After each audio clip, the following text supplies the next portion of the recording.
Hello, I'm John Hagelin, quantum physicist and teacher of the Transcendental Meditation program.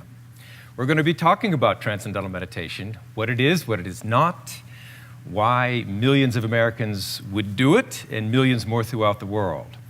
But to really understand meditation, to understand the mind, understand consciousness, we need to invest a minute in understanding a little bit about the nature of reality. Modern science over the past 50 years has revealed that our physical universe is structured in layers of creation, from superficial, macroscopic, to microscopic. From the surface sensory world of day-to-day experience, day-to-day objects, to the deeper world of the atom and quantum mechanics and quantum field theory. And this inward exploration began with the study of what's called classical mechanics, the study of the world of macroscopic objects, our day-to-day world, but quickly went to the discovery and exploration of the atom in the world of what's called quantum mechanics. And deeper than the atom is the atomic nucleus and subnuclear particles. This is the world of quantum field theory. And then finally, the recent discovery of unified field theories. Unified field theories, superstring theories, reveal the fundamental unity of life. They show, as this chart reveals, that at the basis of our diverse universe is a single universal field of intelligence, the fountainhead of all the laws of nature and the source of all order displayed throughout the universe. Now, from this scientific context, what is meditation? What is consciousness? We know today that the human mind, human consciousness, is structured in layers in parallel to the structure of the universe. Human mind is structured in parallel with the structure of physical reality, which means there's surface levels of mind, active, thinking, choppy, chaotic mind. But deep within, there are quieter and quieter levels of mind, more silent, more powerful levels of the thinking process.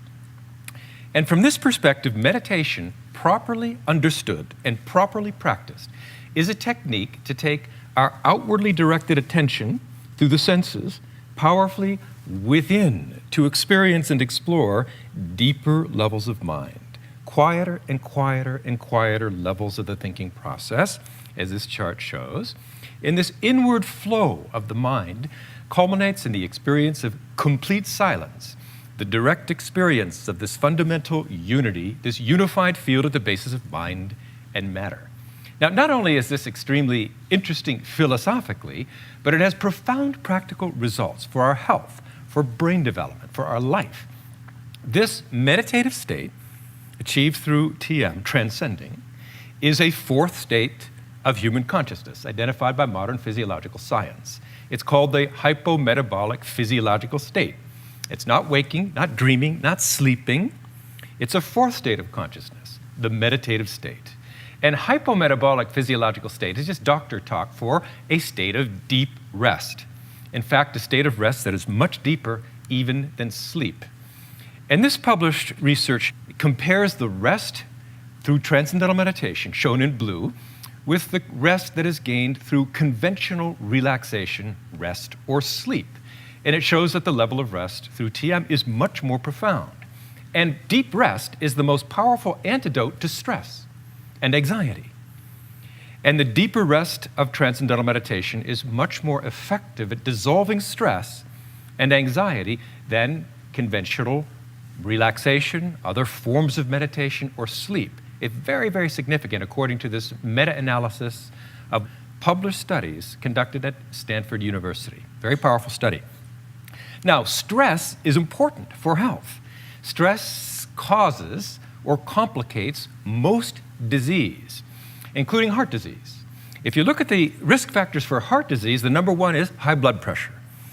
And the deep rest of transcendental meditation lowers blood pressure more effectively than most hypertensive drugs and much more effectively than other forms of relaxation or meditation. Indeed, in April, the American Heart Association came out with a major study and a proclamation, a policy, stating that doctors should consider recommending TM to all patients with blood pressure over 120 millimeters of mercury, which is most of you.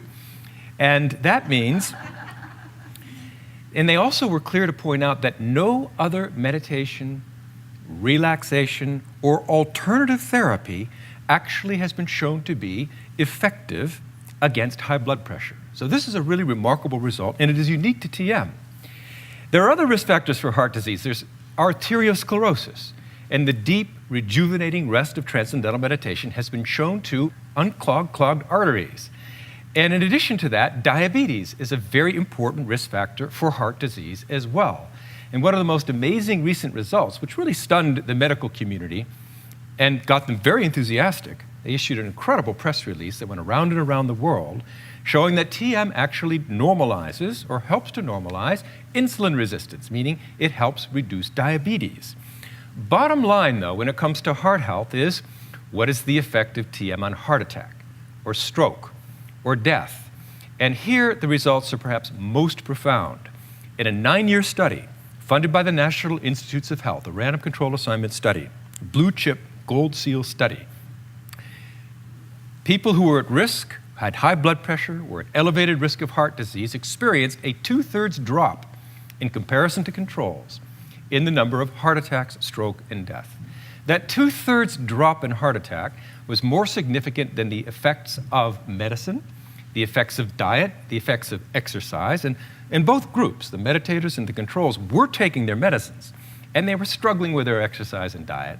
But the real difference between the groups that led to the drop, comparatively, 2/3 reduction, was the TM. And another thing, after this 9-year study, 80% of the people who had learned TM were still doing it. How many people do you think were still doing their diet and their exercise regimes? Almost none. And the difference is TM is fun to do. Exercise, debatable. Diet, no way. This was also big news that went around and around the world, and it was just an amazing finding. The research gets stronger and stronger even today. Now, there's more to health than heart disease, and one of the remarkable major studies that have been done, and there have been about 700 almost published studies on the medical benefits of the TM program. This study looked at all disease and showed a marked reduction in every major category of disease just by adding 20 minutes of TM twice a day. Now, if you've got good eyes, you might spot the fact that there was one category of disease here that wasn't reduced, and that is childbirth. But I would argue childbirth is not actually a disease. The meditators were having as many babies as the non-meditators. And here's one final note to put on the subject of health. You know, stress, fatigue, wear, and tear at the body so that over a course of a lifetime, people start to look aged. They start to age, their stamina, their sharpness starts to degrade. That's due to the wear and tear caused by stress. The profound rejuvenative rest of TM and the dissolving of stress through that technique results in a slowing of the aging process, which is very significant, such that people who've been meditating regularly twice a day for 5 years or more tend to have a bodily age, physiological age, 12 to 15 years younger than their chronological counterparts. That's a big deal to anybody my age or older. 12 more years of high-quality, healthy living. I'm an educator and a brain researcher, and I'm even more excited about the effects of TM, not just on the body, but on the brain and on brain development. Now, if we look at, again, what meditation is from the modern scientific perspective and what the classic definition of meditation is, meditation from the yoga tradition, which is where this comes thousands of years ago. There are different levels of mind, as we have seen, and from the surface active mind to deeper, quiet, settled states of mind to absolute silence within the mind. And this next chart shows that those 3 levels of mind, active, concentrating, focused mind, silent self-reflection, or the meditative state, have a completely different style of functioning of the brain. Completely different electroencephalogram. Firing of the neurons looks completely different. These 3 levels of mind correspond to the 3 major categories of meditation discussed in the scientific literature. Outward active thinking, concentration, focus is one category. A quieter category called mindfulness, often in the literature, involves various techniques of quiet self-reflection. The brain looks completely different. The meditative state, through TM, so-called transcending, pure consciousness, samadhi, a completely different style of functioning. If you look carefully at it, what it is the whole brain functioning in a completely integrated way, in a highly coherent way. Front of the brain, back of the brain, temporal lobes, parietal lobes, left and right hemisphere, the whole thing, in concert. And that orderliness, coherence, that integrated functioning of the brain translates to coherent, orderly thinking. And coherent, clear, orderly thinking translates to coherent, clear, orderly speech, orderly, purposeful, effective, dynamic action. And that means successful action. And that means fulfilling action. And if you want to look at it more graphically, take a look at the brains here on the left. This is a subject sitting with eyes closed, rest. And the little dots represent the electrodes placed on the scalp, looking at the electrical activity of the brain. And every once in a while, there's a bar connecting those neighboring dots. Not very many on the left. When you see a bar connecting neighboring dots on the scalp, that means those two parts of the brain are talking to each other. They're functioning in some kind of intelligent, coherent, orderly way. Not totally chaotic, not totally scattered, but pretty scattered, as you can see from this picture. On the right-hand side is the very same person. 3 months later, they've learned to meditate. And this is during TM. And you see in this deeply settled state of mind, the whole brain is functioning in this incredibly coherent way. You don't see that in waking, dreaming, sleeping, hypnosis, in any other state but this meditative state. And why that's good, not just interesting for a brain person, but why that's good is that orderly brain functioning correlates with rising intelligence, IQ, learning ability, academic performance, creativity, alertness, reaction time, moral reasoning, psychological stability, emotional maturity. Everything good about the brain depends on its orderly functioning. And now orderly brain functioning can be systematically, easily, effortlessly, joyfully increased in anyone of any age, from 10 years old, where a child can easily sit and master and deeply enjoy this relaxing, natural, effortless practice, or even the elderly who are institutionalized in nursing homes. Now, I want to talk for just a moment about acute stress, and can meditation, can TM tackle the most acute stress? Let's look at veterans returning with post-traumatic stress. This is a major problem of our age.